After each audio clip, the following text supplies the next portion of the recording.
Friends, Jaganmohan Reddy గారిని పవన్ కళ్యాణ్ అభిమాని ఏదో అన్నాడంటే దాని గురించి ఇవిడెవరో వైఎస్ఆర్ కాంగ్రెస్ పార్టీ ఆవిడనుకుంటా ఏదో చెప్తుంది, వినండి ఒకసారి. మీరు మీ నాయకుడిని 100 సార్లు కాబట్టి 1,00,000 సార్లు పొగుడుకోండి, మాకు వచ్చినటువంటి ప్రాబ్లం ఏమీ ఉండదు. కాకపోతే పిల్ల నాయాలతోటి పిల్ల బచ్చా నాయాలతోటి జగన్మోహన్ రెడ్డి గారిని మాట్లాడిస్తాము అని అంటే డెఫినెట్ గా దానికి ఏవైతే కాన్సిక్వెన్స్ ఉంటాయో అవి ఫేస్ చేయాల్సినటువంటి ధైర్యము దమ్ము ఉంటేనే మాట్లాడండి, లేదంటే మాట్లాడకండి. ఆడెవడో ఆడి మొహం కూడా ఎవడికి తెలియదు. పదే పోక్ చేసుకుంటూ మాట అనేస్తే మనం ఫేమస్ అయిపోతామేమో, రెచ్చగొట్టే ధోరణితో ఉందామేమో అని ఆలోచన దృక్పథం మార్చుకోవాలి. జగన్మోహన్ రెడ్డి గారిని పోక్ చేస్తున్నారా? అసలు ఈ పోక్ చేయడం అన్నది మొదలు పెట్టింది మీరు కదా. అధికారంలోకి రాకముందు, అధికారంలోకి వచ్చినప్పుడు, అధికారం కోల్పోయిన తర్వాత ఇప్పటికీ పోక్ చేస్తుంది మీరు. ప్యాకేజ్ స్టార్ అని చెప్పి పవన్ కళ్యాణ్ గారిని పోక్ చేయడం మొదలు పెట్టింది మీరు. దత్తపుత్రుడు అని చెప్పి పోక్ చేసింది కూడా మీరే కదా. 5 ఏళ్ల పాటు చక్కటి పరిపాలన అందిస్తారు అని చెప్పి ప్రజలు మీకు అధికారాన్ని కట్టబెడితే అది చేతగాక పవన్ కళ్యాణ్ గారిని, చంద్రబాబు నాయుడు గారిని, లోకేష్ గారిని పోక్ చేసింది ఎవరు? దాని పర్యవసానమే కదా 151 స్థానాల నుంచి ఈరోజు 11 స్థానాలకు పతనం అయ్యేలా చేసింది. పోక్ చేసే ముందు ఆలోచించుకోండి, తర్వాత దీని కాన్సిక్వెన్సెస్ ఎలా ఉంటాయో అని చెప్పి పెద్ద మాటలు మాట్లాడుతున్నారు. ఆల్రెడీ ఆ కాన్సిక్వెన్సెస్ అన్ని మీరు ఫేస్ చేస్తున్నారు కదా.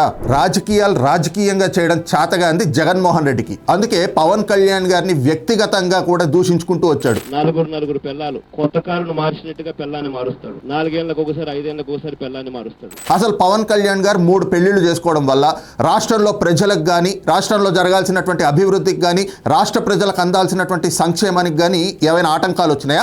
మరి 3 పెళ్లిళ్ళు 4 పెళ్లిళ్ళు అంటూ పవన్ కళ్యాణ్ గారిని జగన్మోహన్ రెడ్డి ఎందుకు పోక్ చేశాడు? ఆ రోజున మీలాంటి వాళ్ళ నోళ్ళు ఎందుకు పడిపోయినాయి? ఆ రోజు ఎందుకు అడగలేదు? ఎందుకు మీరు పవన్ కళ్యాణ్ గారిని ఇలా వ్యక్తిగతంగా పోక్ చేస్తున్నారు అని చెప్పి? ప్రజా సమస్యల మీద దృష్టి పెట్టండి అని చెప్పి పెద్ద నీతులు చెప్పుకుంటూ వస్తున్నారు. ఈ రోజున కూటమి ప్రభుత్వం అభివృద్ధిని, సంక్షేమాన్ని జోడెద్దుల బండిగా చక్కగా ముందుకు తీసుకెళ్తోంది. పంచాయతీరాజ్ శాఖ మంత్రిగా పవన్ కళ్యాణ్ గారు రిమోట్ ఏరియాల్లో కూడా రోడ్లు వేస్తూ ఉంటే అక్కడ ప్రజలు ఆయన అభినందిస్తా ఉన్నారు. కానీ జగన్మోహన్ రెడ్డి ఏం చేస్తున్నాడు?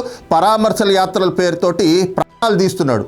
యాత్రలు చేస్తూ బల ప్రదర్శన యాత్రలతోటి రాష్ట్రంలో శాంతి భద్రతలకు విఘాతం కలగజేస్తున్నాడు. ప్రజా సమస్యల మీద దృష్టి పెట్టండి అని చెప్పి కూటమి ప్రభుత్వానికి కాదు మీరు చెప్పాల్సింది. అయ్యా జగన్మోహన్ రెడ్డి గారు, మీతో పాటు ఇంకో 10 మందిని ఎమ్మెల్యేలుగా ప్రజలు గెలిపించింది అసెంబ్లీకి వెళ్ళి ప్రజా సమస్యల గురించి ప్రస్తావిస్తారు అని, అంతేగాని ప్యాలెస్లో కూర్చుని ప్రెస్ మీట్లు పెడతారని కాదు.